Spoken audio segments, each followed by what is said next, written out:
Hello student, good evening. Online classes for class 10 maths chapter number 5 arithmetic progression समांतर श्रेणी। ठीक है, इस पर एक वीडियो बना था जो डिलीट हो गया और मिस्टेक की वजह से इस चीज़ को आज हम दोबारा से शूट कर रहे हैं। तो आइए स्टार्ट करते हैं आपका चैप्टर नंबर 5 क्लास 10 का अर्थमेटिक प्रोग्रेशन समांतर श्रेणियाँ क्या होती हैं, समझते हैं चीज़ों को। और आज हम आपकी जो एनसीईआरटी फोल्डर है उससे और अरिहंत इन दोनों की मिक्सिंग एक्सरसाइज स्टार्ट होगी, क्योंकि कुछ बच्चों के पास अभी बात आ रही थी कि भाई ये वाली किताब नहीं है, किसी के पास अरिहंत है तो किसी के पास अभी एनसीईआरटी वाली है, तो दोनों का आज कंबाइन चलाएंगे थोड़ा। ठीक है, चीज़ों को समझते रहिए और सुनते रहिए ध्यान से। अर्थमेटिक प्रोग्रेशन समांतर श्रेणियाँ, सबसे पहले दो चीज़ों पर बात करेंगे हम। एक है हमारा सीक्वेंस। ठीक है, सीक्वेंस क्या होता है, हिंदी में बोलें तो अनुक्रम, अनुक्रम या सीक्वेंस।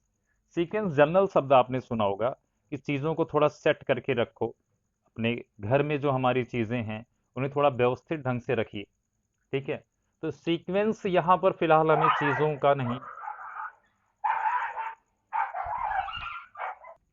तो सीक्वेंस यहाँ पर हमें संख्याओं का समझना है। ठीक है, हम संख्याओं का, जितनी भी संख्याएं हैं हमारी किसी प्रकार की, वास्तविक संख्याएं हैं, परिमेय अपरिमेय किसी प्रकार की संख्याएं हैं हमारी जितनी भी, उन संख्याओं का एक ऐसा कुछ क्रम बना लें हम। कैसा क्रम बनाएं, जैसे घटता हुआ क्रम या बढ़ता हुआ क्रम, असेंडिंग ऑर्डर या डिसेंडिंग ऑर्डर, हिंदी में बोले तो आरोही क्रम या अवरोही क्रम। अगर अपनी संख्याओं को हम इस क्रम में व्यवस्थित करके रखें तो वो हमारा सीक्वेंस कहलाता है। ठीक है, लिख लीजिए, संख्याओं का एक ऐसा समूह जो एक निश्चित क्रम में रखा जाए अनुक्रम कहलाता है।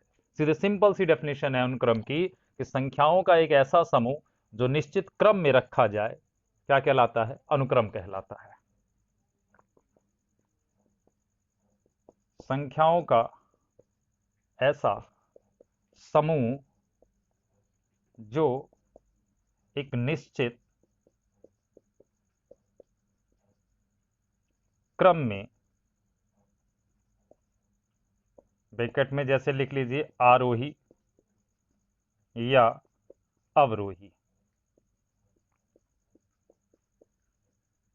ब्रैकेट बंद, निश्चित क्रम में रखा जाए अनुक्रम कहलाता है।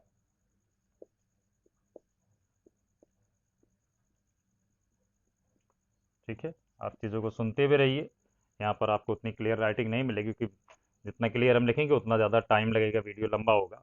ठीक है, संख्याओं का ऐसा समूह जो एक निश्चित क्रम में रखा जाए, निश्चित क्रम का मतलब आरोही अवरोही क्रम हो जाए या अन्य भी कोई क्रम हो सकता है आपका, तो वो क्या कहलाता है, अनुक्रम कहलाता है। ठीक है, एक सामान्य सी भाषा हुई, संख्याओं को आपने इकट्ठा कर लिया, उसमें एक क्या प्रॉपर्टी डाल दी, उसमें क्या क्वालिटी डाल दी कि हमने उनको घटते क्रम में लिया है या बढ़ते क्रम में लिया है, तो बस इतनी सी ही बात है, आपका क्या कहलाएगी, एक सीक्वेंस है, कोई प्रोग्रेशन नहीं है, कोई श्रेणी नहीं बनाई आपने, ये सिर्फ सीक्वेंस बना आपका।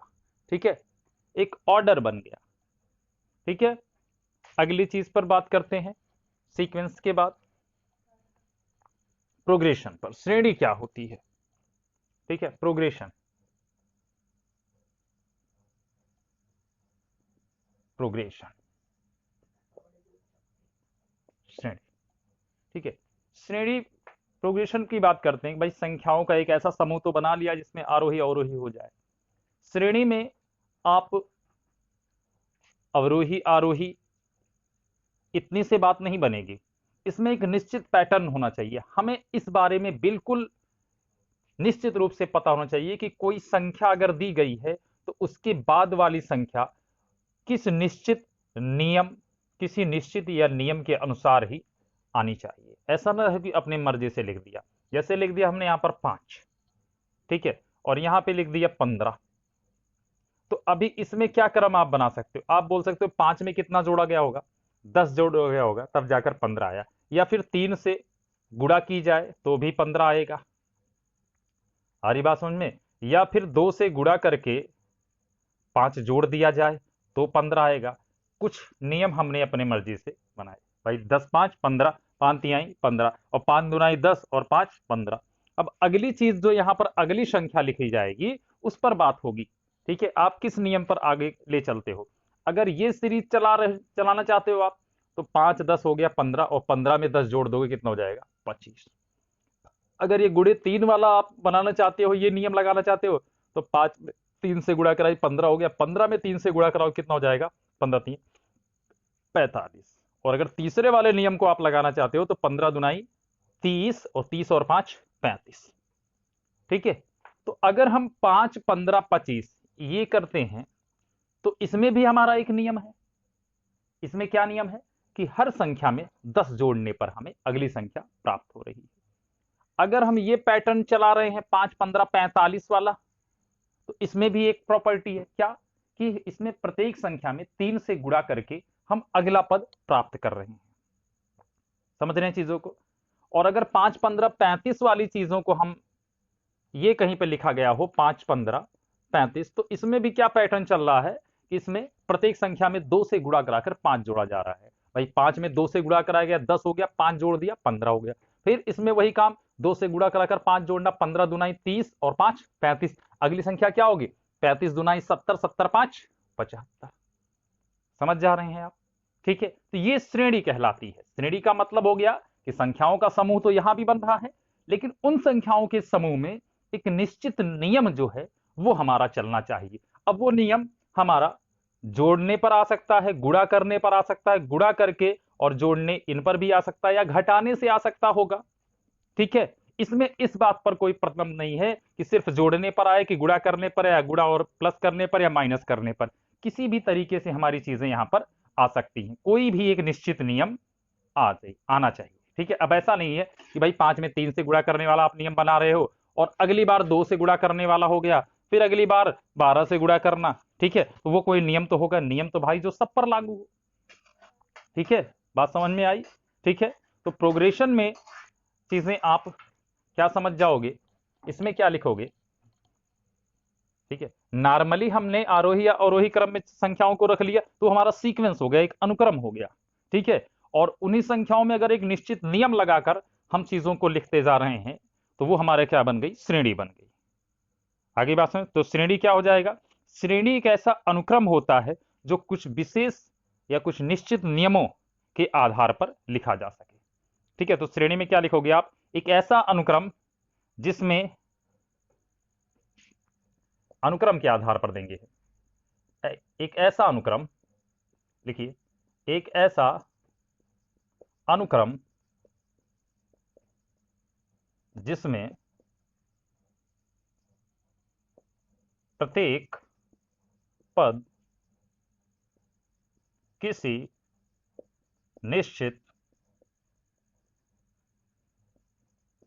नियम द्वारा प्राप्त किया जाता हो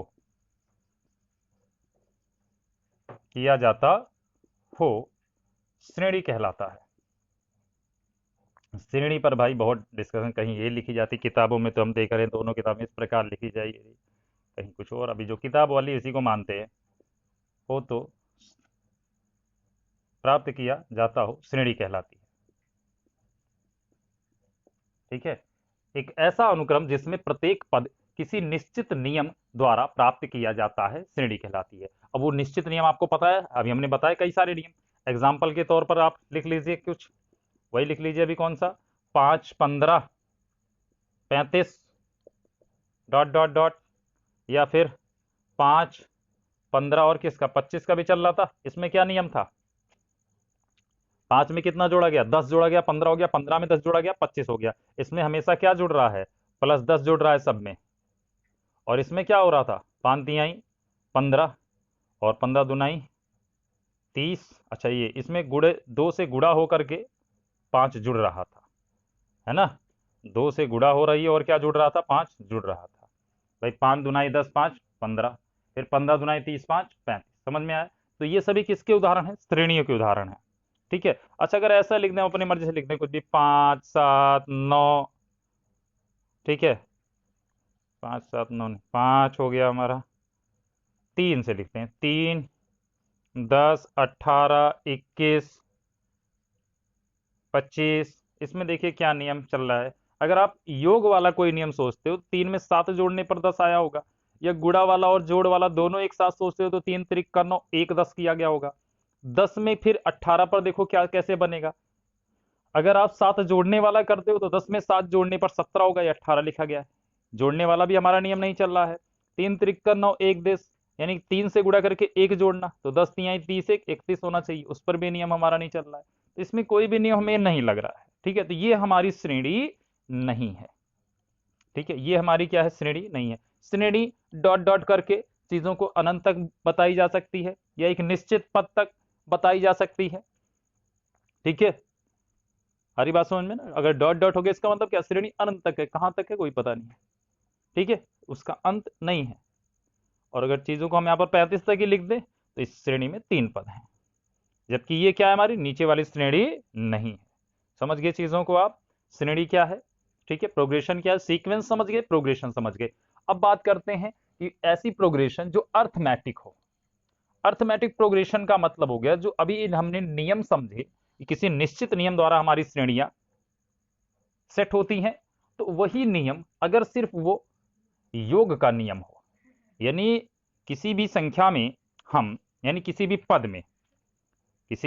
पद में उसका उसमें कोई एक निश्चित संख्या जोड़ने पर हम अगली चीज प्राप्त करें, तो वही चीज हमारी क्या होगी, अर्थमेटिक प्रोग्रेशन होगी। जैसे अभी हम ले ले, चलो 3 ले लेते हैं, इसमें मान लो 10 जोड़ दिया हमने, तो कितना हो गया ये भाई, 13 हो गया। 13 में 10 जोड़ दिया कितना हो गया, 23। 23 में 10 जोड़ दिया कितना हो गया, 33। तो हम देख रहे हैं यहाँ पर, ये हमारी क्या है, क्या ये एक श्रेणी है भाई, क्यों, बिल्कुल श्रेणी है, क्योंकि वो निश्चित नियम जो है हर पद पर वो लागू हो रहा है कि किसी भी पद में आप 10 जोड़ दीजिए, अगला पद तैयार है।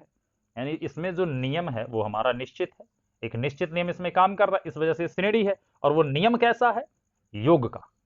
नियम कैसा है, योग का। तो अगर योग का नियम कहीं लागू हो रहा है तो वह श्रेणी एक विशेष श्रेणी का रूप ले लेती है, जिसे हम समांतर श्रेणी कहते हैं। ठीक है, समांतर श्रेणी की क्या खासियत है, इसका प्रत्येक पद, कोई भी पद, यानी पहला वाला छोड़कर भाई, ठीक है, क्योंकि इसके पहले तो कुछ है नहीं कि उसमें जोड़ कर आएगा, पहले वाले पद को छोड़कर इसके प्रत्येक पद में, इसका अगर कोई भी पद आपको चाहिए तो उसके जस्ट पहले वाले पद में वो निश्चित नियम लगा करके आप अगला पद प्राप्त कर सकते हो। अगर ये नहीं था यहाँ पर, तो हमें अब नियम क्या बनाना था कि 3 में 13 हुआ, किसी ने बोल दिया भाई समांतर श्रेणी में है, तो अगर ये समांतर श्रेणी में है तो हमें पता है हमेशा जुड़ने पर ही बना होगा। ठीक है, मान लीजिए यहाँ पर हमें एक बॉक्स दे दिया गया है, अगर ये चीजें हमारी समांतर श्रेणी में है, इन एपी, अर्थमेटिक प्रोग्रेशन को शॉर्टकट में हम बोलते हैं AP, A for arithmetic, P for progression, समांतर श्रेणी। तो यहां पर हमें पता चल जा कि निश्चित ही कोई संख्या यहां पर जोड़ने पर 13 आया होगा, तो 3 में क्या जोड़ने पर 13 आया होगा, पता नहीं क्या जोड़ने पर आया होगा, तो 13 में से 3 घटा के चेक कर लो, मिल जाएगा अपने आप 10। तो निश्चित है 13 में भी वही चीज जोड़ने पर अगला पद मिलेगा, तो 13 में भी जब 10 जोड़ देंगे हम, कितना मिल जाएगा, 23। आई बात समझ में। ठीक है, तो अर्थमेटिक प्रोग्रेशन में हमेशा जुड़कर ही चीजें आएंगी।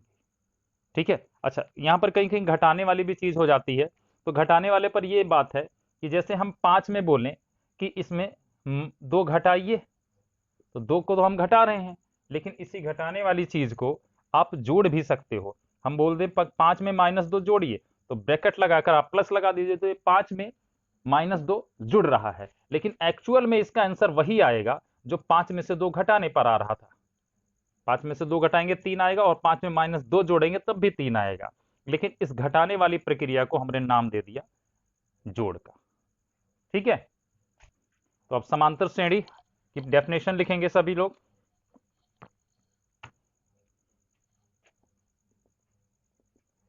अर्थमेटिक प्रोग्रेशन, ठीक है, समांतर श्रेणी, ठीक है, या एपी के नाम से। ठीक है, लिखिए, ऐसी श्रेणी जिसमें प्रत्येक पद अपने पूर्व पद में एक निश्चित संख्या जोड़ने से प्राप्त होता हो। ठीक है, ऐसी श्रेणी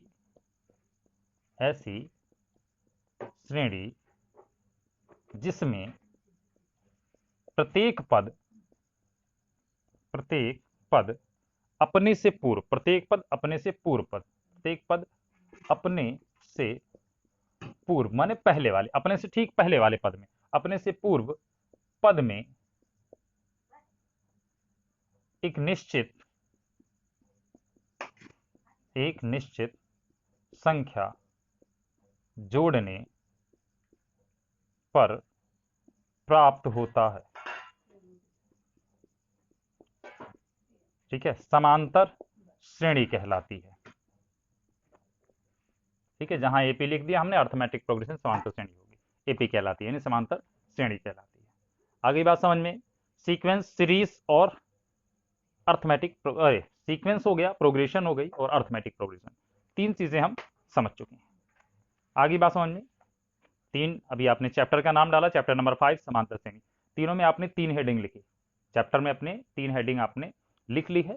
अब आप चौथी हेडिंग रहेगी, आप लिखिए समांतर श्रेणी का व्यापक पद, standard form of arithmetic progression.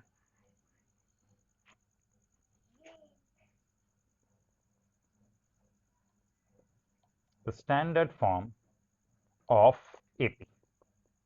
ठीक है, समांतर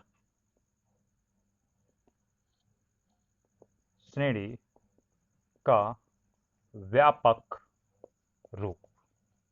ठीक है, अभी एक्सरसाइज जब स्टार्ट होगी तब बुक देखिएगा, अभी चीजों को आप लिखते जाइए। समांतर श्रेणी का व्यापक रूप पहले समझिए फिर नोट कीजिएगा, पहले समझिए, जब नोट करना होगा जब हम बोलेंगे। तो समांतर श्रेणी के व्यापक रूप की बात करते हैं। अब इसमें कोई निश्चित संख्या लेकर तो हम लिख नहीं सकते, 2 को लेकर लिख दें, 3 को लेकर लिख दें, हमें तो व्यापक रूप ढूंढना है जिस पर हमारी सारी समांतर श्रेणियां फॉलो करें। तो मान लेते हैं पहला पद हो गया हमारा ए, स्मॉल ए। ठीक है, और वो निश्चित संख्या जो इसमें जोड़ने पर, क्योंकि समांतर श्रेणी है तो पक्का है कि ए में कोई ना कोई निश्चित संख्या जोड़ेंगे हम, तभी दूसरी चीज आएगी। मान लेते हैं वो जो निश्चित संख्या जोड़ते हैं वो चीज क्या होगी हमारी, डी होगी। ठीक है, अच्छा एक चीज देख लीजिए, अभी आपने जो समांतर श्रेणी वाली डेफिनेशन लिखी थी उसी के नीचे एक लाइन और लिख लेंगे आप। समांतर श्रेणी कहते हैं, एपी कहते हैं ना। ठीक है, तथा करके लिखेंगे, तथा उस निश्चित संख्या को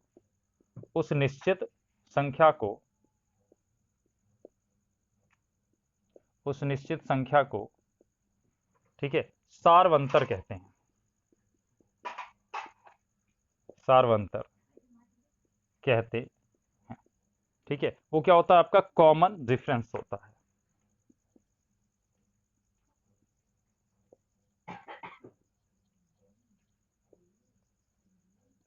कॉमन डिफरेंस सारवंतर। ठीक है, उसे हम स्मॉल डी से दिखाते हैं। तथा उस निश्चित संख्या को सारवंतर कहते हैं, एक लाइन और बढ़ा लेंगे उसमें। ठीक है, समझ में आया सारवंतर क्या है, वही निश्चित संख्या जो आप किसी भी पद में जोड़ करके उसके बाद वाला पद प्राप्त करते थे। जैसे अभी एग्जाम्पल में आपने देखा 10-10 जोड़ करके अगला पद मिल रहा था, वही 10 क्या था हमारा, सारवंतर था। ठीक है, एक वही निश्चित संख्या थी जिसको हम सारवंतर के नाम से बोलते हैं, इसे स्मॉल डी से दिखाते हैं। ठीक है, तो आइए व्यापक रूप पर डिस्कस करते हैं। तो मान लेते हैं भाई पहला पद क्या मान लिया हमने, ए मान लिया, और सारवंतर कितना मान लिया, डी मान लिया। ठीक है, माना पहला पद समांतर श्रेणी का वो ए है तथा सारवंतर हमारा क्या है, स्मॉल डी है। तो श्रेणी क्या बनेगी, देखो पहला पद हो गया ए, दूसरा क्या मिलेगा भाई, कॉमा कर दो, ए में क्या जोड़ देने पर, डी जोड़ देने पर दूसरा पद क्या मिल जाएगा हमें, ए प्लस डी। तीसरा पद बताइए क्या मिलेगा भाई, जो भी तीसरे पद का मतलब क्या हुआ, इसके ठीक पहले वाले पद में सारवंतर जोड़ दो। भाई यही तो भाई सारवंतर मतलब वो निश्चित संख्या जो किसी भी पद में जोड़ दो उसके बाद वाला पद हमें मिल जाता है। तो कितना जोड़ना है, डी जोड़ना है, किसमें, इसके बाद इन तीसरे पद के लिए हम लिखने जा रहे हैं, तो तीसरे पद का मतलब दूसरे वाले पद में डी जोड़ दो। दूसरा पद क्या है, ए प्लस डी है, इसमें जब एक और डी जोड़ दोगे तो कितने डी हो जाएंगे, ये 2d हो जाएगा, तो हो जाएगा ए प्लस 2d। तीसरा पद क्या मिल जाएगा हमें, ए प्लस 2d। चौथा पद उसमें भी डी जोड़ो भाई, चौथा पद निकालना है तो तीसरे पद में क्या जोड़ दो, डी जोड़ दो, तीसरे पद में डी जोड़ दो। जब तीसरे पद में हम डी जोड़ेंगे तो 2d पहले से है, एक डी और जुड़ जाए, कितने डी हो जाएंगे, 3d हो जाएगा, a प्लस 3d। इसी तरह से ये चलता रहेगा। आई बात समझ में? यही क्या है, इसका व्यापक रूप है। अच्छा बताइए, अगर इसका हम यहां पर 10वां पद लिखें, 10वां पद लिखने चल रहे हैं, हमने 1 2, ये पहला था, ये दूसरा हो गया, ये तीसरा हो गया, और ये चार, चार पद लिखे। हम इसका डायरेक्ट अब 10वां पद लिखने जा रहे हैं, बताइए क्या होगा, a प्लस 10d। ठीक है, क्या होगा, क्या ये सही है या फिर गलत है? आइए विचार करते हैं इस पर। हमने देखा पहले पद में हमारा डी नहीं था, दूसरे पद में डी आया, तीसरे पद में 2d हो गए, चौथे पद में 3d हो गए। तो डी की अगर संख्या की बात की जाए तो ये जो जिस भी पद का हम नाम ले रहे हैं उस पद से ठीक एक कम इसमें डी का गुणांक बन रहा है। देखिए तीसरा पद है ये, तो डी का गुणांक कितना है, 2 है। चौथा पद है तो डी का गुणांक कितना है, 3 है। तो अब इस पर दिमाग लगाइए, यानी जिस भी पद को हमें निकालना है उसमें जो डी का गुणांक लिखना है, भाई ए तो कंफर्म लिखना है और प्लस भी लगाना है, डी भी लिखना है। अब डी का गुणांक ही तो सब में चेंज हो रहा है। भाई इसमें देखो क्या गुणांक चेंज हुआ, पहले दूसरे वाले पद में डी का गुणांक 1 था, तीसरे वाले पद में डी का गुणांक 2 था, चौथे वाले पद में डी का गुणांक 3 था, ए भी था, प्लस भी है और डी भी है। केवल उसका गुणांक ही बदलता जा रहा है हर पद में। तो निश्चित ही अगर 10वां पद हमें निकालना है तो ए भी होगा, प्लस भी होगा, डी भी होगा। भाई इसके गुणांक यहां पर क्या लिखा जाएगा, ये बात होगी। हमें पता है अगर आप 10वां पद निकाल रहे हो तो जो डी का गुणांक होगा उस पद से एक कम होगा, इसका मतलब 9 होगा, या फिर इसी 9 को हम लिख सकते हैं 10 माइनस 1। बात समझ में आई? चला 50वां पद बताइए जरा। तो ए प्लस 50 में से एक कम कर देना इंटू डी। भाई आप जौन सा पद निकालोगे उस पद से क्या होगा, एक कम होगा डी का गुणांक। हरी बात समझ में, डी का गुणांक क्या होगा, एक कम होगा। अच्छा 51वां पद निकालिए तो क्या होगा, ए प्लस 50d। भाई 51 में से एक कम हो जाएगा 50, यानी इसको हम लिख सकते हैं 51 माइनस 1 इंटू डी। ठीक है, अगर इसका हम यनवा पद निकालें, माना हमारी समांतर श्रेणी में कुल कितने पद हम लिखने जा रहे हैं, कुल यन पद लिखने जा रहे हैं। भाई हमें क्या पता कितने पद लिखने जा रहे हैं, अगर इसके हम यन पद लिखने जा रहे हैं तो इसका यनवा पद क्या बनेगा, ए प्लस डी तो बनेगा ही। अब बताइए यहाँ पे डी का गुणांक कितना होगा, कुल कितने पद मान रहे हो आप, यन पद मान रहे हो। तो अगर यन पद मान रहे हो तो यनवा पद यानी जो अंतिम पद बनेगा इसका वो क्या होगा, जितने पद हैं उसमें से एक कम, यन माइनस 1 इंटू टी। ठीक है, सारवंतर डी तथा पदों की संख्या मान लेते हैं यहां पर कितनी है, यन है। ठीक है, अब इन चीजों को हम मिटा देते हैं और ये हो गया आपकी समांतर श्रेणी का व्यापक रूप। ठीक है, A comma A plus D comma A plus 2d comma A plus 3d dot dot dot A plus N minus D. ठीक है, और ये चीज जो निकल कर आई यही चीज आपका क्या होता है, किसी समांतर श्रेणी का यनवा पद होता है, जिसे हम टी एन से दिखाते हैं, A plus N minus 1 into D. ये क्या है, किसी समांतर श्रेणी का यनवा पद है।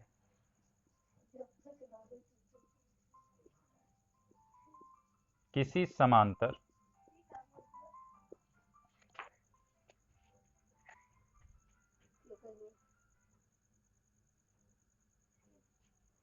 समांतर श्रेणी का यनवा पद। ठीक है, इसका फार्मूला है टी एन। टी माने होता है टर्म, टी माने क्या होता है, टर्म, टर्म माने पद होता है। और उसके यहां नीचे यन लिखने का मतलब कि यनवा पद निकाल रहे हो। जैसे हमें 10वां पद निकालना है, जैसे हमें 10वां पद निकालना है तो क्या लिखेंगे हम, टी 10 लिखेंगे। ठीक है, 11वां पद निकालना जो टी 11 है, जोन सा पद निकालना होगा टी के बाद यहां पर लिख देंगे, टी माने टर्म, टर्म माने पद। ठीक है, तो इतनी चीज को नोट कर लीजिए, फिर आपकी स्टार्ट करते हैं हम एक्सरसाइज।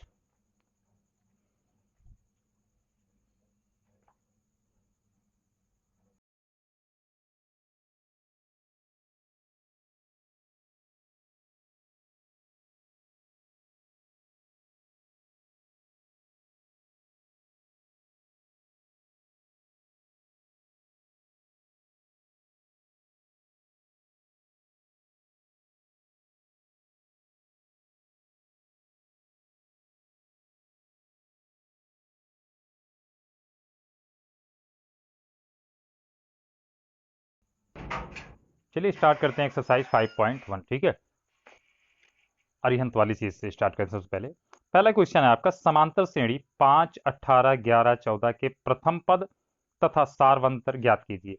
प्रश्न की शुरुआत में ही हमें बोल दिया गया है कि समांतर श्रेणी, यानी हमें अब इस बारे में विचार नहीं करना है कि हमारा 5, 8, 11, 14, ठीक है, इसके बाद डॉट डॉट है।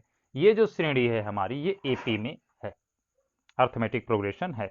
इसका हमें प्रथम पद और सारवंतर ज्ञात करना है। तो भाई प्रथम पद तो सामान्य सी बात है 5 होगा, तो इसका सीधे प्रथम पद आप क्या लिख दीजिए, प्रथम पद इज इक्वल टू कितना भाई 5।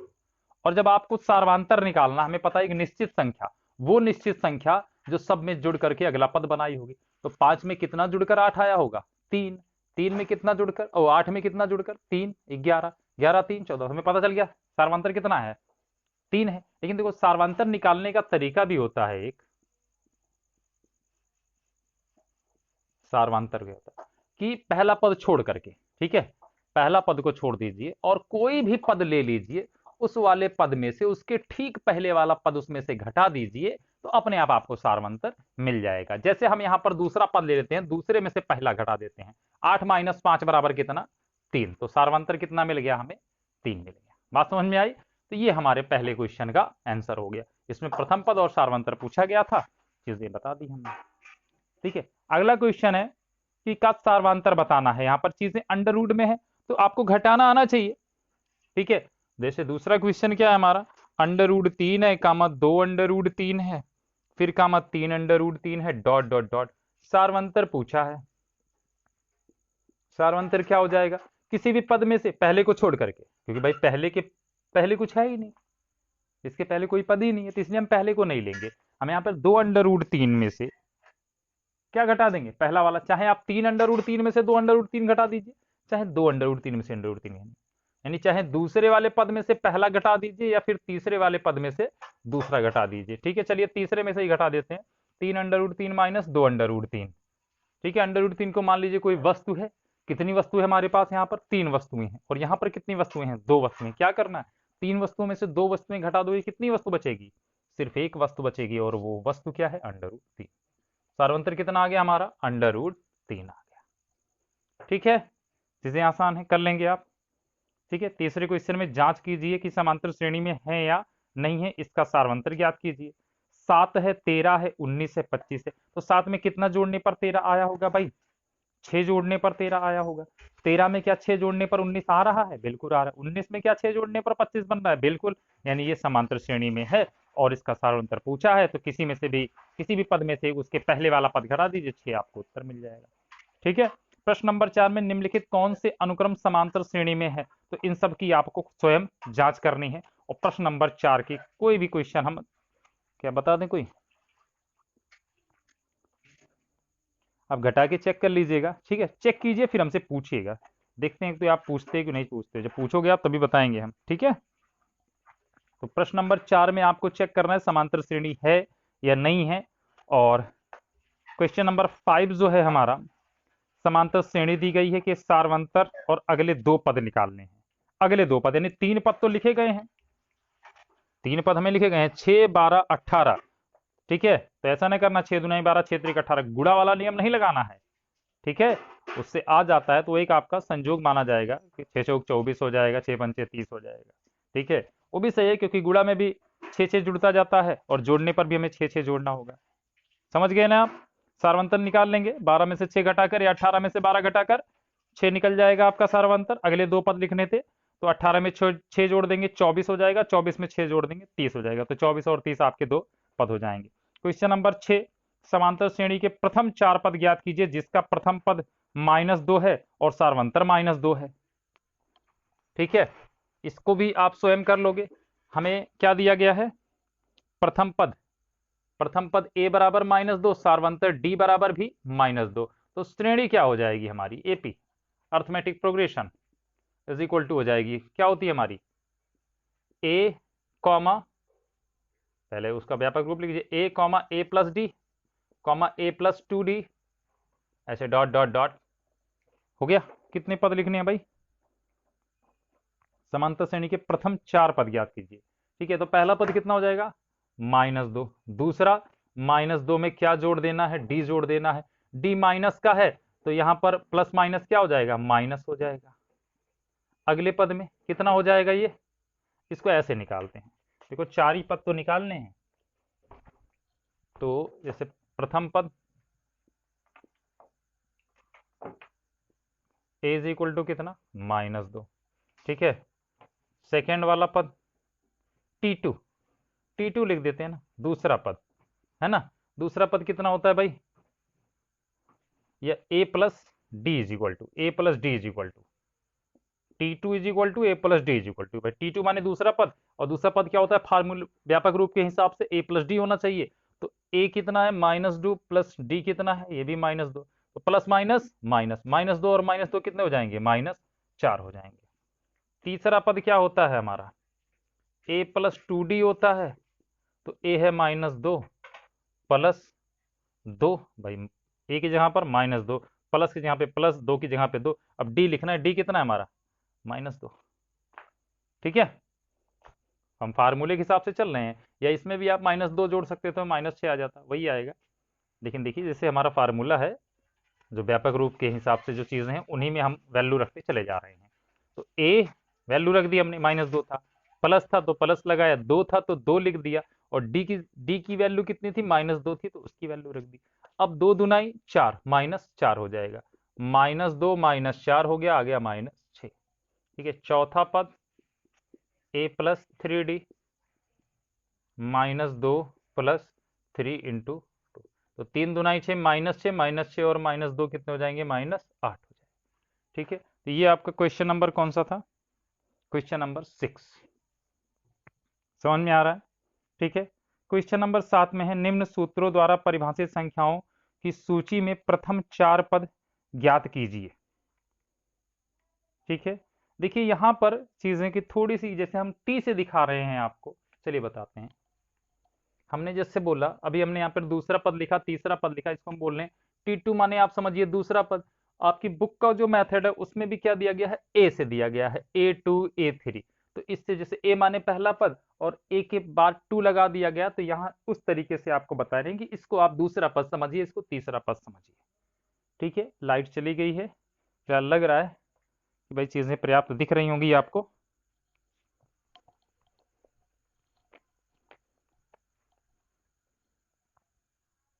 ठीक है, आगे क्या है चीजें।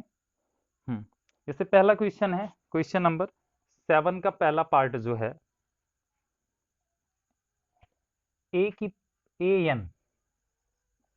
an बराबर दिया गया है -1 की पावर n -1, -1 की पावर n -1 इंटू n की पावर 4, इंटू n की पावर 4, ये दिया गया है, ठीक है।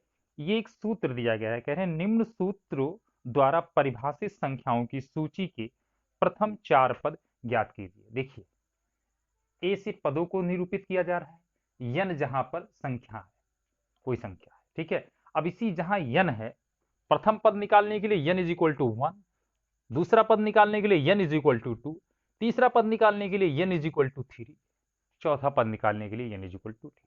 आपको जोन सा पद निकालना हो, यन की वैल्यू वही रख दीजिए, ठीक है। जरा इस पर थोड़ी चर्चा कीजिए, -1 की पावर 10 का मान क्या होगा। पहले माइनस मत देखो, एक देखो कि एक की पावर, एक की जो घात है वो 10 कर लो, 10,000 कर लो, 10 करोड़ कर लो, जितना दिमाग में आए संख्या उतनी कर लो, वो हमेशा क्या आएगा, एक का एक ही आएगा। क्योंकि एक की घात हम चाहे जितनी ज्यादा कर दें या जितनी कम कर दें, उससे कोई फर्क नहीं पड़ता, ठीक है, वो उतना ही आता है। भाई एक का कितनी बार गुणा कराओ एक से, एक एक ही रहेगा, ठीक है। बात आई इस प्लस माइनस पर चर्चा कर लेते हैं। माइनस अगर है, हमें पता है कि अगर -1 की घात 2 हो जाए तो इसका मतलब क्या होता है, -1 को -1 से गुणा करना, उस समय माइनस माइनस से गुणा होकर के +1 हो जाएगा। अगर इसी की घात 3 होती तो एक बार और -1 होता है यहाँ पर, तो माइनस माइनस प्लस और प्लस माइनस माइनस हो जाता। तो यहीं से दिमाग में एक चीज सेट कर लो कि अगर माइनस की घात, ठीक है, कोई सम संख्या है तो वो प्लस हो जाएगी, और अगर कोई विषम संख्या है तो वो माइनस हो जाएगी। बात समझ में आ गई ना। तो -1 की पावर 10 का मान कितना होगा? 1 होगा। अगर यहीं पर पावर 9 होती, जो कि एक विषम संख्या है 9, तो इसकी वैल्यू कितनी होती? -1 होती। ठीक है, इसको भी आप अलग से समझ गए। अब चीजों को आते हैं समझाते हैं। ठीक है, कितने पद निकालने हैं भाई? प्रथम 4 पद निकालने हैं। ठीक है, चलिए, तो A1 इज इक्वल टू, सीधे कुछ नहीं लिखना है, A1 यन की जहां पे क्या लिख दिया हमने? 1 लिख दिया, मतलब हम पहला पद निकालने चल रहे हैं। तो जहां जहां यन मिले,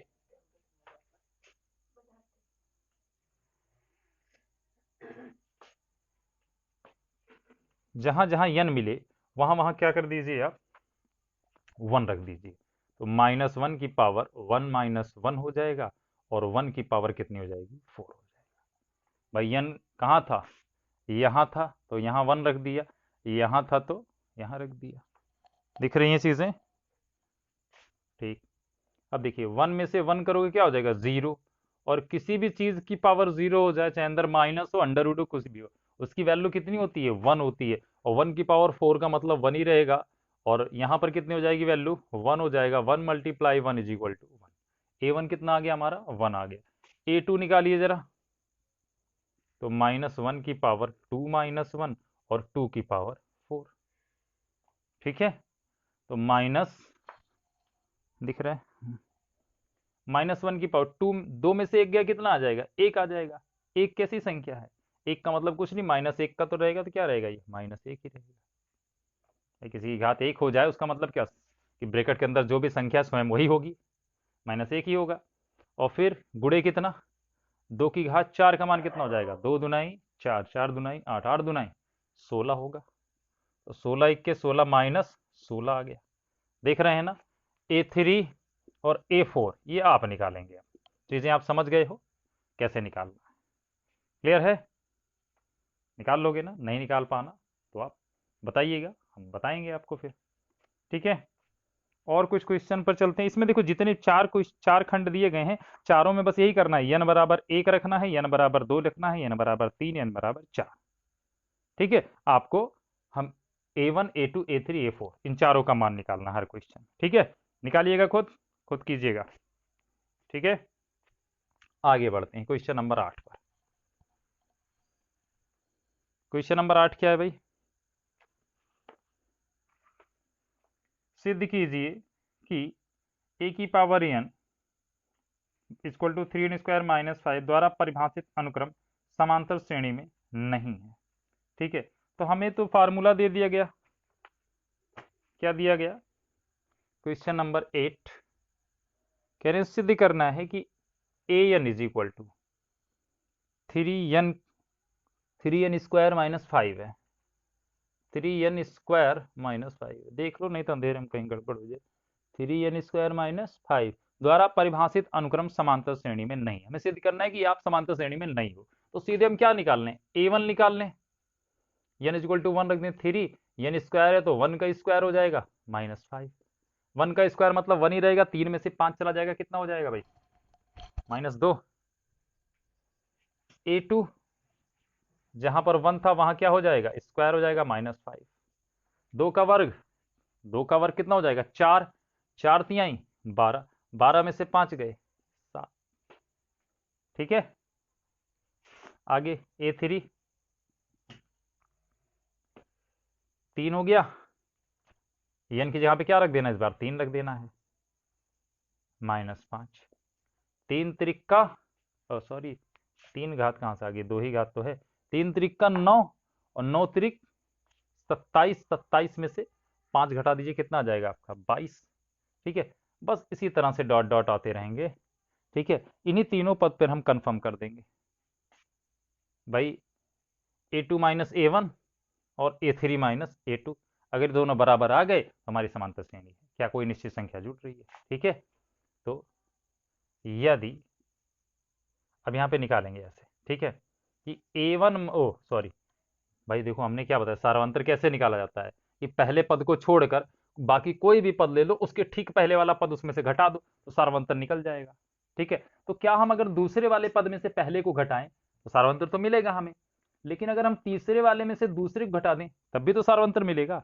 और सार्वंतर क्या हर बार अलग अलग आता है? सार्वंतर तो क्या होता है, अभी उसकी परिभाषा में क्या लिखा आपने कि वह निश्चित संख्या ही क्या होती है सर्वांतर, जो किसी भी पद में जोड़ने पर, ठीक है, अगला पद हमें दे दे। हमारी बात में निश्चित संख्या होती है ना, हर बार सार्वंतर अलग अलग नहीं होता। तो यहां पर ये हम निकालते हैं सबसे पहले a2 माइनस a1 निकालते हैं। a2 कितना है 7 है, माइनस लगाया। अब a1 देखो कितना है -2 है, तो डबल माइनस है तो ब्रैकेट यूज कर लीजिए, माइनस माइनस क्या हो जाएगा ये प्लस हो जाएगा, और 7 2 कितना हो जाएगा 9 हो जाएगा। हमारा सार्वंतर कितना आ गया भाई 9 आ गया। अब हम a3 माइनस a2 निकालते हैं। a3 कितना है 22 है, और माइनस लगाए a2 कितना है 7 है, a2 7 है ना, तो 22 में से जरा 7 घटाइए, कितना हो जाएगा आपका 15, 15 ही आएगा ना, 15 7 22। ठीक है, तो क्या देखिए यहां पर दोनों जगह आपने सार्वंतर ही निकाला है, और ये दोनों जगह चीजें क्या है बराबर नहीं है। यहां पे लिख देंगे चूंकि a3 minus a2 is not equal to a2 minus a1, अतः an इज इक्वल टू कितना 3n स्क्वायर माइनस 5 द्वारा परिभाषित, ठीक है, चीजों को आप लिख लेंगे, परिभाषित अनुक्रम समांतर श्रेणी में नहीं है। लाइट आ गई भाई, ठीक है, चलिए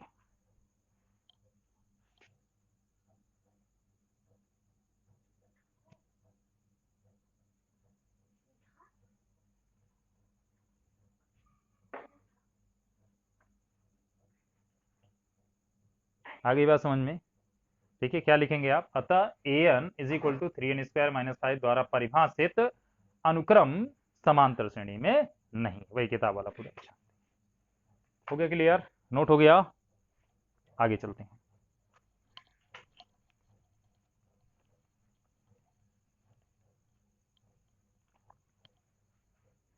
क्वेश्चन नंबर 9 है, सिद्ध कीजिए a की power an is equal to 2n square plus 1 द्वारा परिभाषित अनुक्रम समांतर नहीं है। ठीक है, ये भी सेम क्वेश्चन है, इसको आप खुद सॉल्व कीजिएगा। क्वेश्चन नंबर 10 पर आते हैं, सिद्ध कीजिए यनवें पद 3 + n/4 द्वारा परिभाषित अनुक्रम समांतर श्रेणी में है तथा इसका सार्वंतर ज्ञात कीजिए। चलो क्वेश्चन नंबर 10 बता देते हैं। क्वेश्चन नंबर 10 क्या है हमारा कि यनवें पद, यानी ये यनवा पद है, तो भाई चाहे किताब की भाषा हम an से समझें या आप tn से समझो, ठीक है, चलिए किताब के द्वारा an से ही बताते हैं। ये an है हमारा, मतलब यनवा पद है। ठीक है, ये कितना दिया गया है, खुद दे रहा है हमें कि 3 + n अपान कितना 4। ठीक है भाई, बोला गया, इसने यहाँ पर an बराबर नहीं दिया है, लेकिन देखो सवाल की लैंग्वेज समझो, इसके पहले सवालों में हमें an बराबर दिया जाता था, यहाँ पर an बराबर ना दे करके क्या बोल दिया इसने कि यनवें पद 3 + n/4 द्वारा परिभाषित यनवें पद। भाई an बराबर अगर आप देते और लिख देते द्वारा परिभाषित, तब भी तो बात वही होती कि यनवा पद है ये। ठीक है, और इस बार आप an नहीं लिख रहे हो, आप बोल रहे हो कि यनवा पद, तो भी तो बात वही है, हमने इस चीज को ऐसा लिख लिया। अब इसके द्वारा जो परिभाषित अनुक्रम है वो हमारा समांतर श्रेणी में है या नहीं है, पहले तो ये सिद्ध करना चाहिए, इसमें सिद्ध करना है कि ये नहीं है। ये है क्या है, यह द्वारा परिभाषित अनुक्रम समांतर श्रेणी में है, इस बार सिद्ध करना हमें ये है। ठीक है, और जब ये समांतर श्रेणी में हो जाएगा तो इसका सारवंत, ये भी तो सिंपल से क्वेश्चन, इसको भी लगा लेना। an दिया गया है, a1 निकाल लेना, a2 निकाल लेना, a3 निकाल लेना, 3 ही बहुत है। ठीक है,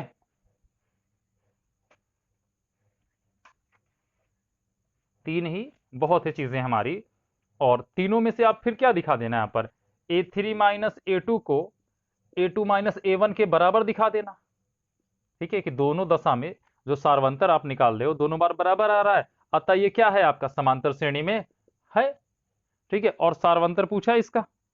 ठीक है, तो सारवंतर जब इसमें से इसको घटाओगे वहीं पे मिल जाएगा, तो लिख देना इसका सारवंतर बराबर इतना। समझ गए चीजों को, खुद करेंगे इसको।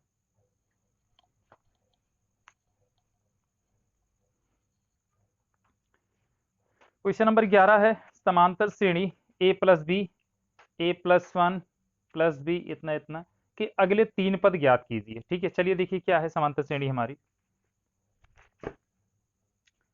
ए प्लस बी है, क्वेश्चन नंबर है 11।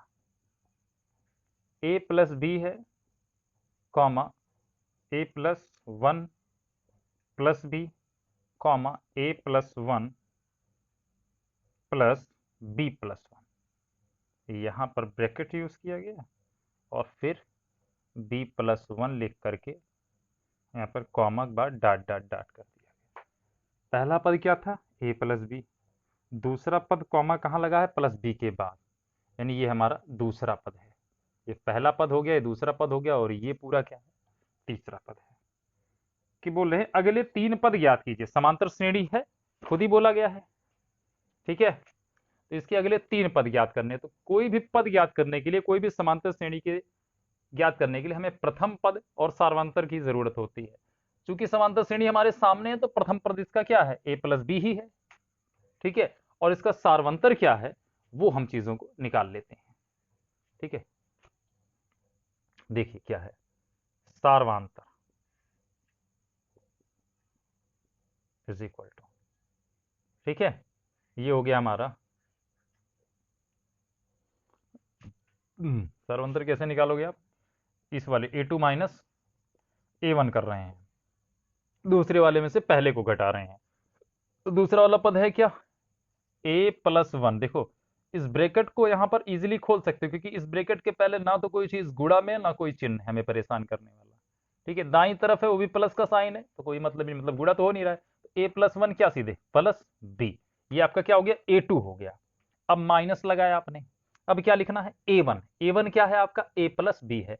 तो a1 लिखने के लिए यहाँ पर 2 पद हैं, और दोनों के पहले क्या लगेगा, ये माइनस माइनस जो है उनको डिस्टर्ब करेगा।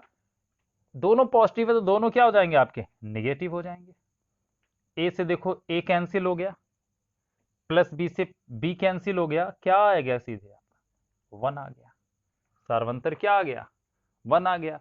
अब इसने खुद ही बोला समांतर श्रेणी में, तो हमें डाउट नहीं है कि हम यहाँ पर a3 माइनस a2 भी निकाल कर चेक करें। अगर थोड़ा दिमाग में डाउट है तो निकाल के खुद चेक कर लो। a3 कितना है, a प्लस वन है प्लस b प्लस वन है, इसमें से कितना घटाना है, a प्लस वन और देखो प्लस बी, यही तो घटाना है भाई। ये आपका a3 हो गया, ये a2 हो गया। जरा इसको सॉल्व करो, देखो ब्रैकेट के क्या है, ब्रैकेट के बाहर प्लस ही है, तो ब्रैकेट आसानी से खुल जाएगा, प्लस बी प्लस वन, और ये भी ब्रैकेट खोल दो इसको, ये क्या हो जाएगा, माइनस ए माइनस वन और माइनस बी, प्लस ए से minus A plus B minus B minus one से प्लस वन। देखो एक प्लस वन बचा ना, यहाँ से भी सार्वंतर क्या आ गया, एक आ गया ना, ठीक है। तो इसमें डाउट नहीं करना होता, खुद अगर समांतर श्रेणी उसने बोला है तो हमारी समांतर श्रेणी है। और इसका प्रमाण कैसे मिला, a2 माइनस a1 निकाला, और ये क्या था हमारा, a3 माइनस a2 था, यानी ये तीसरे पद में से दूसरे पद को घटाया गया। यहां से भी सार्वंतर एक आया और यहां से भी सार्वंतर एक आया, ठीक है। फिलहाल यहाँ पर हमें ना तो इसको सिद्ध करना चाहिए समांतर श्रेणी में है या नहीं है, प्रथम पद हमें पता चल गया है, सार्वंतर अब एक पता चल गया है, ठीक है। यहाँ पर चीजों को थोड़ा सा घुमाया गया, प्रथम पद a प्लस बी लिखने के बाद इस ब्रैकेट के इस्तेमाल द्वारा हमें चीजों को डिस्टर्ब किया गया है कि कहीं ना कहीं प्रथम पद हम a प्लस वन मान के चलें, ठीक है। तो हमें उससे डरना नहीं है। तो हमें प्रथम पद क्या हो गया हमारा, a प्लस बी हो गया, और सार्वंतर कितना मिल गया, एक मिल गया, और अपनी समांतर श्रेणी हम अगला 3 पद लिख देते हैं। अगले 3 पद के बारे में पूछा गया ना कि अगले 3 पद लिखिए, तो डायरेक्ट हम अगला 3 पद लिखेंगे, पहला दूसरा तीसरा, 3 पद इसमें दिए गए हैं, a3 तक है हमारे पास, तो हम कौन सा निकालेंगे, a4 निकालेंगे। a4 हमारा देखो फार्मूला क्या बनेगा, चौथा पद निकाल रहे हैं तो a प्लस 3d होगा, ठीक है, a प्लस क्या होगा, 3d होगा। अब प्रथम पद कितना है हमारा, प्रथम पद कितना है, प्रथम पद है हमारा a प्लस बी। अच्छा देखो फार्मूला लिखने पर यहाँ पर थोड़ी सी समस्या होगी, क्योंकि फार्मूले में भी हमारा a है और यहाँ पर प्रश्न में भी a है, तो चीजों को थोड़ा सा यहाँ पर आप चेंज कर लीजिए। आपका जो a था इसको कैपिटल कर लीजिए, a2 माइनस a1 यहाँ पर लिख दीजिए, और जो a4 निकाल लो उसको कैपिटल ए कर लो, और अपनी चीजें भी a प्लस 3d के रूप में कर लो। होगी बात समझ में, अब तो देखो मैचिंग नहीं होगा, अब यहाँ पर लिखने का मतलब ये प्रथम पद है a, ठीक है। तो प्रथम पद a कितना है हमारा भाई, a प्लस बी है, हो गया प्रथम पद आपका। फिर क्या लिखा आपने, प्लस लिखा, फिर 3 लिखा, d कितना है आपका 1 है, ठीक है, तो 3 इक्के 3, तो कितना हो गया आपका ए। देखो उसी का तरीका अगर इस्तेमाल करें हम, उसका तरीका से हमें मतलब ही नहीं, चलो हम क्यों तुम्हारी तरह लिखे भाई। हमारा तीसरा पद क्या है, ए प्लस बी प्लस थ्री, ए प्लस बी प्लस थ्री, ये हमारा तीसरा पद एकदम सिंपल फॉर्मेट में। ठीक है, चाहो तो इसको लिख सकते हो ए प्लस वन ब्रैकेट में ऐसे, अगर इसका तरीका यूज करना चाहो ए प्लस वन कर लो, प्लस बी प्लस कितना कर दो, टू कर दो। ठीक है, तब भी तो वही आएगा, ए प्लस बी रहेगा, दो एक तीन आएगा। इसका फॉर्मेट बता रहे थे, अगर इसके फॉर्मेट से हम लिखना चाहें तो। ठीक है, लेकिन हमारी चीजें वही रहेंगी, ए प्लस बी प्लस थ्री रहेगा। तो इतनी छोटी सी बात को इतना बड़ा हम क्यों बनाएं। तुमने बनाया है हमें डिस्टर्ब करने के लिए, तो हम डिस्टर्ब नहीं करेंगे। ए फाइव ए प्लस फोर डी, ए कितना है हमारा ए प्लस बी, और फोर इंटू डी कितना है वन, तो ये हमारा क्या हो गया ए प्लस बी प्लस फोर हो गया। अब तो चीजें समझ में आ गई हैं आपको। ए सिक्स क्या हो जाएगा, डायरेक्ट लिख दोगे ए प्लस बी प्लस फाइव, यही होगा ना भाई। ए फोर निकाला तो ए प्लस बी प्लस थ्री आया, ए फाइव निकाला तो ए प्लस बी प्लस फोर आया, तो ए सिक्स क्या होगा ए प्लस बी प्लस फाइव होगा। ठीक है, चाहो तो आप निकाल के लिख देना, डायरेक्ट मत लिखना, और ये आपका आंसर हो गया। ठीक है, ये था आपका क्वेश्चन नंबर 11। क्वेश्चन नंबर 12 है, किसी अनुक्रम में संख्याओं की सूची निम्न सूत्रों द्वारा परिभाषित हो तो जांच कीजिए क्या समांतर श्रेणी में है। देखो यहाँ पे टी के द्वारा दिखाने लग गए ना। ठीक है, टी ही ज्यादा बेटर होता है पद दिखाने के लिए, क्योंकि टी फॉर टर्म होता है। ठीक है, तो जैसा क्वेश्चन नंबर 4 में था, उसमें प्रथम 4 पद याद करने थे, और यहां पर ये दिया गया कि क्या समांतर श्रेणी में है या नहीं है। ठीक है, तो इसमें से एक क्वेश्चन हम बताते हैं। कौन सा क्वेश्चन बताएं आपको, क्वेश्चन नंबर 12 का 5वां खंड बताते हैं। ठीक है, आज इस प्रश्नावली को खत्म कर देते हैं, इसके बाद एक सवाल और बच रहा है।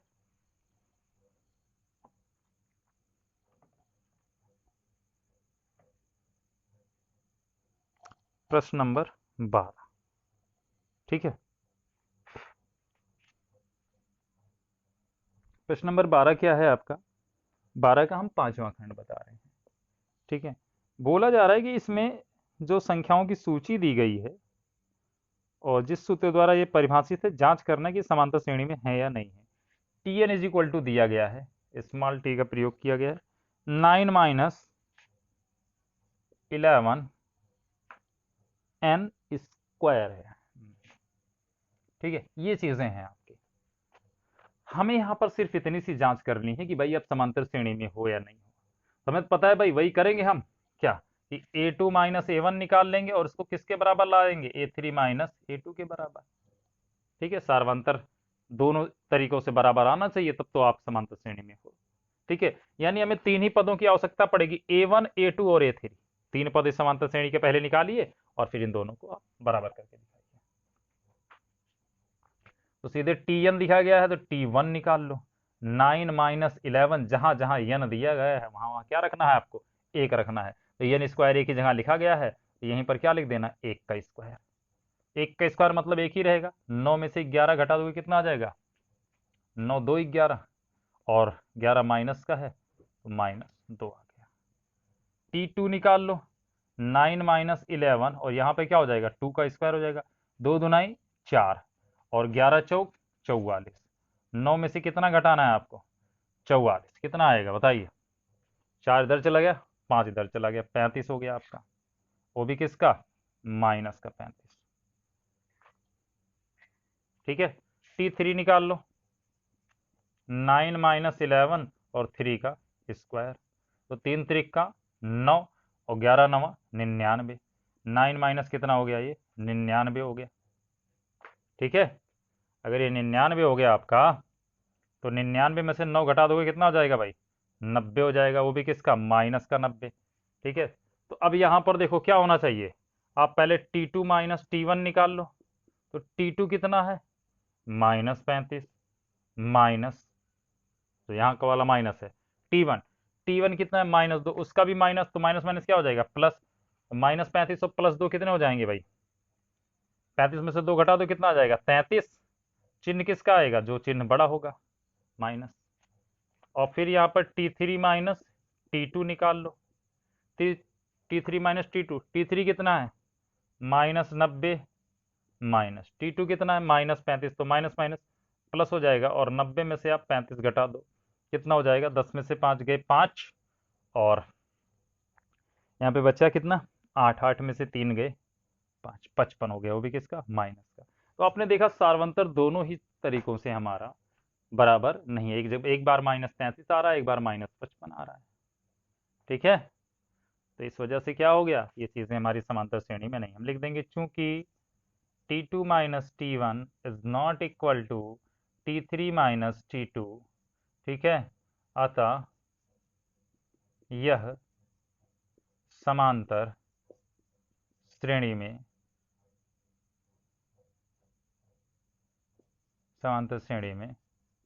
नहीं है। ठीक है, अतः ये क्या है, समांतर श्रेणी में नहीं है। बात समझ में आ गई। इसी तरह से आपको हर क्वेश्चन को इसको करना है।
चलिए लास्ट क्वेश्चन स्टार्ट करते हैं। आपका क्वेश्चन नंबर 13, इस प्रश्नावली का अंतिम प्रश्न है ये। निम्नलिखित स्थितियों से प्राप्त अनुक्रम समांतर श्रेणी में है या नहीं जांच कीजिए। कह रहे हैं प्रत्येक वर्ष खाते में प्राप्त राशियों की सूची 100 कामा 4% प्रतिवर्ष की चक्रवृद्धि ब्याज की दर से जमा किया जाता है।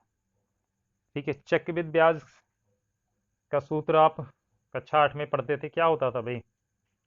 मिश्र धन बराबर निकाल देते आप, क्या? T into 1+R/100 whole to the power n। ये करते थे, इस तरह से मिश्र धन आता था। अगर आपको चक्रवृद्धि ब्याज कंपाउंड इंटरेस्ट CI डायरेक्ट निकालना है तो क्या करते थे? इसी में से भाई ए निकालने के बाद ए में से क्या निकाल देते थे? पी निकाल देते थे। इसी में से क्या कर देते थे? माइनस पी कर देते थे। या फिर इसी सूत्र को अगर डायरेक्ट लिखना है तो पी दोनों में कॉमन हो जाता है, यहाँ पर आ जाता है 1+R/100 whole to the power n-1। ठीक है, इस डायरेक्ट सूत्र का भी यूज कर सकते हो। चलिए देखते हैं कि हर साल हम भाई 100 रुपये हम जमा कर रहे हैं और उस पर ब्याज कितना लग रहा है? 4%।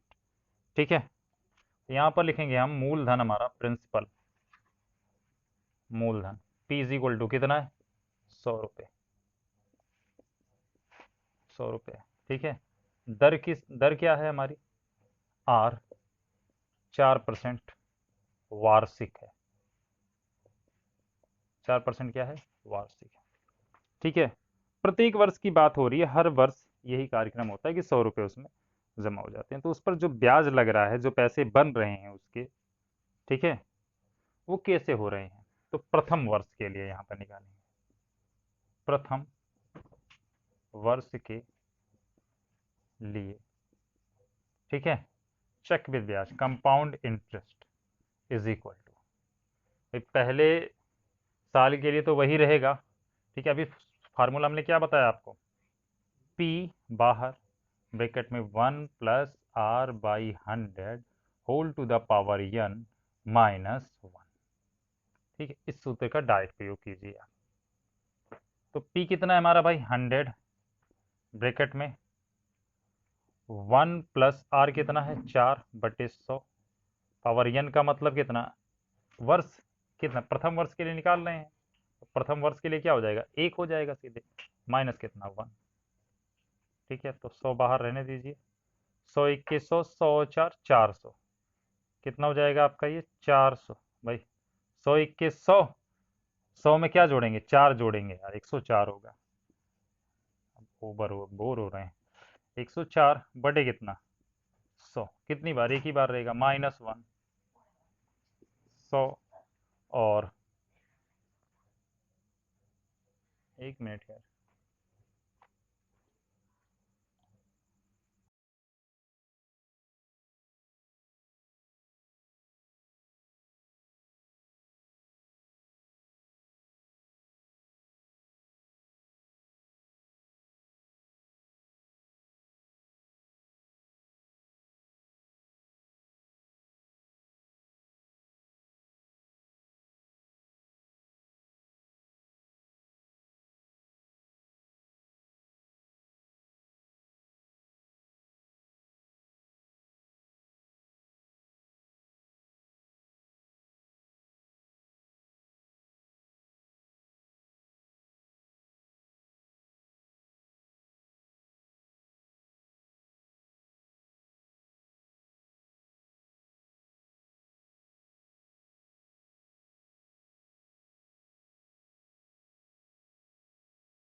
एक मिनट रुकिए यार, इसमें हम चक्रवृद्धि ब्याज क्यों निकाल रहे हैं?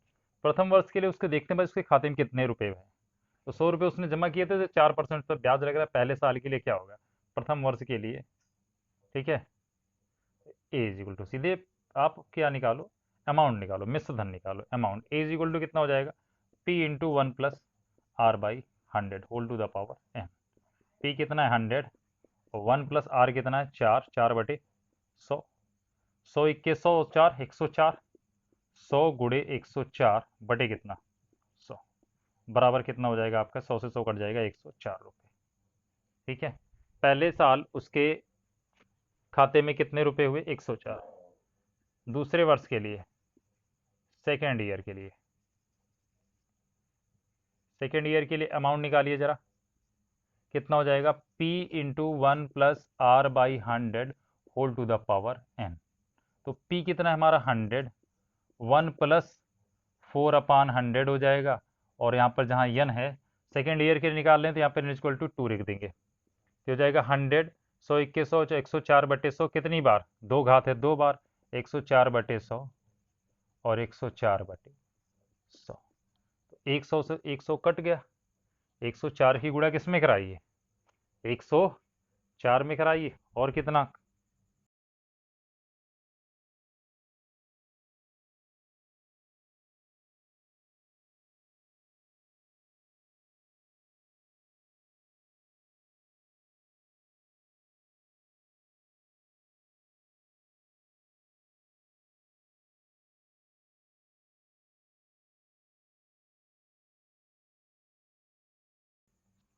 चलिए तब इसको देखिए, काट वाट लीजिए, काट लिया जाए या डायरेक्ट गुणा करा दो। देखो 104 की गुणा 104 में हो जाएगी, कितना हो जाएगा आपका 10,816 आ जाएगा, और बटे हो जाएगा 100। 2 अंक पे आप दशमलव रख दोगे, कितना हो जाएगा ये 108.16। पहले ईयर कितने पैसे थे 100, दूसरे साल 108.16। ठीक है, तो अभी तक तो भाई सेट हो रहा है भाई, इसमें एक निश्चित संख्या कोई ना कोई चीज़ जोड़ने पर बन रही होगी। हमारी बात समझ में, पहले साल इतना, दूसरे साल इतना। ठीक है, इतने को नोट कीजिए, तीसरे साल के लिए और निकाल लेते हैं। ठीक है, और तीसरे साल के लिए तब बताते हैं कैसे सॉल्व होगा, इतना नोट कर लीजिए।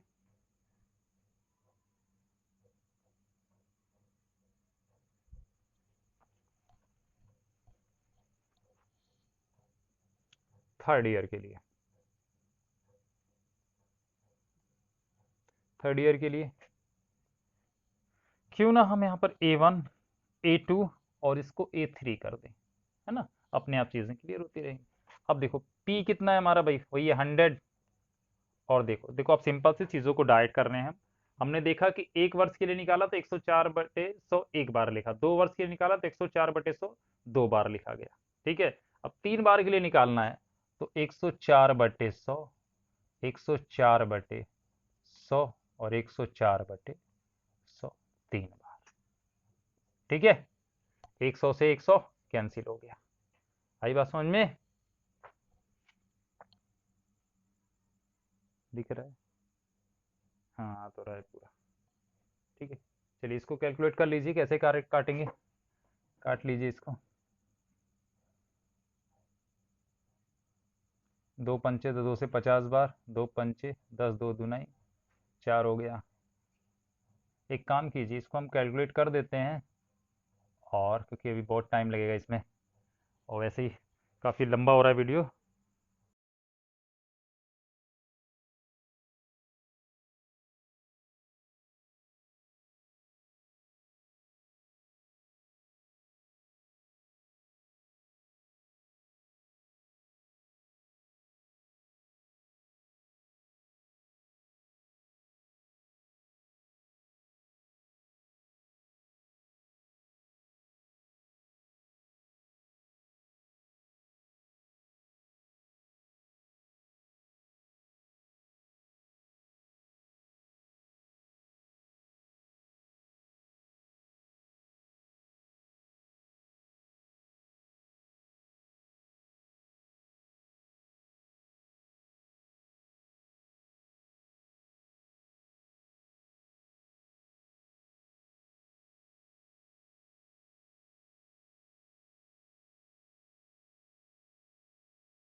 ठीक है, लगभग इतना आएगा 112.48, आप कैलकुलेट कर लीजिएगा।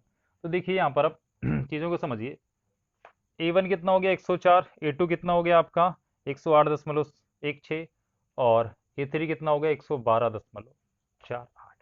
अब आप क्या निकालेंगे, A2 माइनस A1 निकालेंगे और क्या निकालेंगे, A3 माइनस A2 निकालेंगे। ठीक है, A2 कितना है, A2 108.16 माइनस A1 कितना है 104 है, और A3 कितना है आपका, अभी अभी आया हमारा 112.48 माइनस A2 कितना है 108.16। ठीक है, अब इन दोनों को आप घटाइए।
ठीक है, तो ये देखिए घटाने पर कितना आ गया, ये चीज़ें हमारी क्या आ रही हैं, अलग अलग आ रही हैं।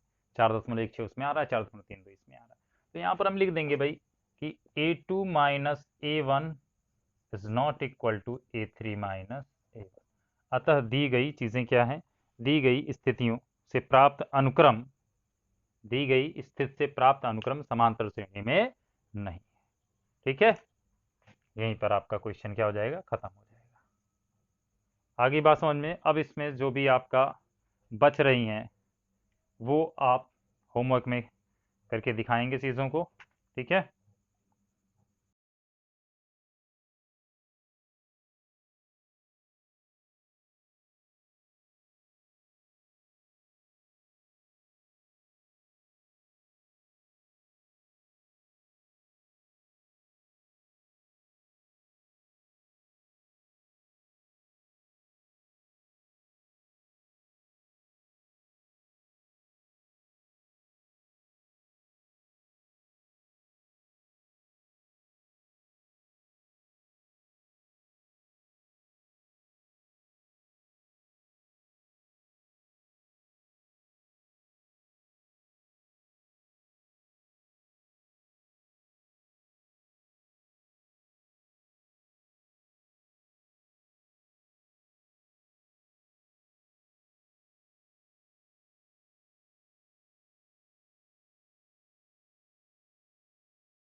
नोट कर लीजिए इतना।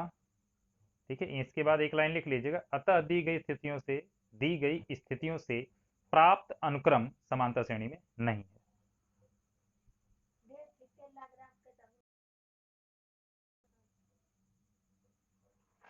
ये है आपका होमवर्क। ठीक है, इस होमवर्क को नोट कर लीजिए, चीज़ें हैं, और होमवर्क को आप करके हमें कल बताइएगा, और जो क्वेश्चन ना लगा पाएगी उसको भी आप बताइए कौन से क्वेश्चन नहीं आ रहे हैं। ठीक है, आज के लिए इतना ही, धन्यवाद।